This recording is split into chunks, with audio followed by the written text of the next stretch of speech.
vous cacherai pas que la Golf GTI, c'est une voiture que j'ai toujours aimée. Tu sais, j'étais un passionné de voitures, puis la Golf GTI, c'est quand même le benchmark dans la catégorie des voitures hatchback, compactes, pas trop dispendieuses, amusantes à conduire.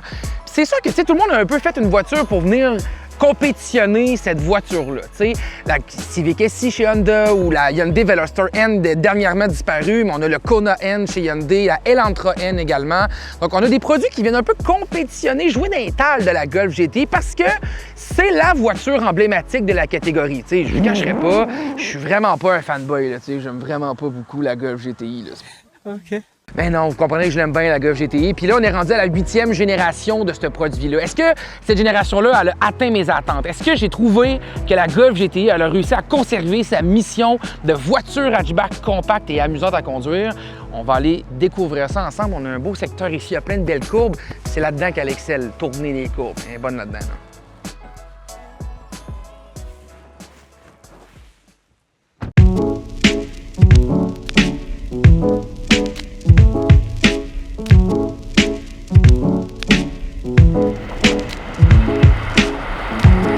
Donc, on est à bord de la Golf GTI 2023.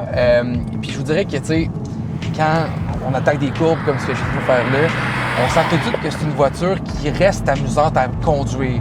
Puis quand je prends la peine de dire « reste amusante à conduire », c'est que la Golf GTI a quand même changé sa mission au fur et à mesure qu'elle a évolué.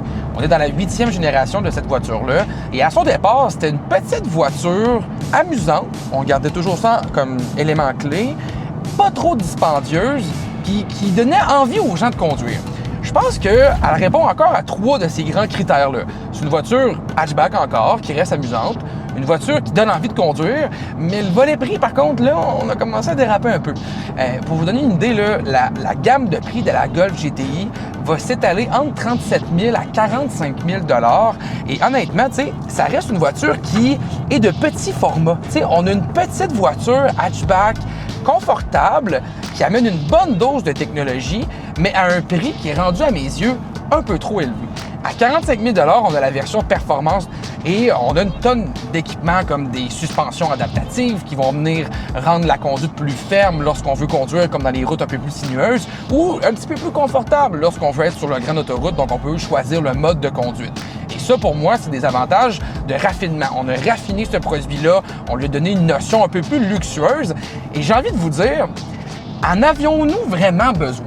C'est une question que j'ai envie de nous poser pour la Golf GTI parce que ça reste à mes yeux une voiture qui avait tellement une belle mission noble d'être pas trop dispendieuse et tellement amusante pour venir justement combler les passionnés automobiles. On va se le dire, c'est une voiture pour les gens qui aiment conduire. Donc, en partant, il faut aimer l'automobile pour aimer les Golf GTI à mon humble avis.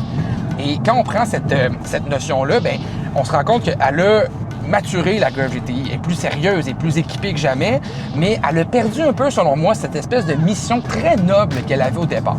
Est-ce que ça fait en sorte que c'est un véhicule qui est plate à conduire? Pas du tout. C'est un véhicule que j'adore conduire. On a quand même 241 chevaux, 273 livres-pieds de couple. La version que j'ai à l'essai aujourd'hui est équipée de la transmission DSG à double embrayage qui va devenir bientôt la seule transmission disponible parce qu'en 2024, on va faire la dernière génération de la transmission manuelle 6 vitesses de la Golf GTI. D'ailleurs, c'est un véhicule qui est extrêmement intéressant à considérer pour les passionnés qui veulent avoir une voiture de collection parce que oui, c'est la dernière année en Amérique du Nord qu'on aura une Golf GTI manuelle. Donc franchement, ça peut devenir intéressant. Mais dans son ensemble, je pense que la conduite est là. Je pense que le côté raffinement lui apporte des beaux avantages. Mais je pense qu'on a quitté un petit peu sa mission de noblesse, de plaisir de conduire abordable. Je voulais aussi revenir sur le fameux système d'infodivertissement de la Golf GTI. Si vous suivez un peu l'évolution de la 8e génération de la Golf, vous le savez que ça a été largement critiqué par des collègues journalistes automobiles qui ont testé le véhicule. Et j'ai vraiment envie de vous dire que moi, là, j'ai vraiment pas trouvé ça si pire que ça, OK? Tu sais, il y a des gens qui disaient que c'est un deal breaker, qu'ils n'achèteraient pas la Golf GTI tellement ce système-là les tannait à la longue. Honnêtement, je l'ai essayé quelques temps, la Golf GTI, puis je me suis habitué au système. Non, c'est pas parfait. Il manque de boutons physiques. Il manque de rétroéclairage la nuit. C'est ridicule. On voit pas nécessairement des commandes. Non, le volant avec les espèces de boutons semi-tactiles, c'est pas ce qu'il y a de plus agréable à utiliser. Est-ce que, à mes yeux, ça fait en sorte que j'achèterais pas une Golf GTI? Pas du tout. Fait que j'espère que ça rassure des gens qui trippent sur la Golf GTI puis qui se disent « Oh my God, à cause du système d'infodivertissement, je vais laisser faire le véhicule. » On a quand même Android Auto, on a quand même une tonne de gadgets le fun avec le véhicule, des modes de conduite. Non, encore une fois, c'est pas parfait. Là. Je veux pas le défendre puis dire que c'est le plus beau système qui a été fait. Clairement, Volkswagen a fait des erreurs dans ce système-là. Il n'est vraiment pas parfait. Mais est-ce qu'il est si catastrophique que ça?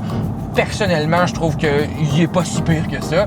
Donc, si vous êtes en train de magasiner une voiture sportive hatchback, la Golf GTI reste encore à mes yeux une référence, mais soyez prêts à sortir de l'argent.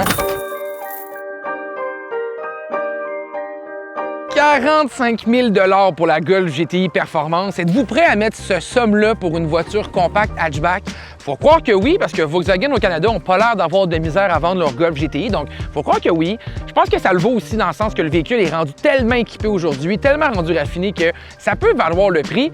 C'est sûr que je suis un peu déçu que la Golf ait perdu sa mission de base d'être une voiture abordable et plaisante. On est plus dans le côté dispendieux, mais encore plaisant.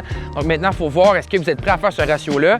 Je vous rappelle que moi, j'ai pas trouvé que le système d'infodivertissement était si pire que ça. Il est pas parfait. Il y a des bobos, là. Il est pas parfait, mais il est pas si pire que ça non plus.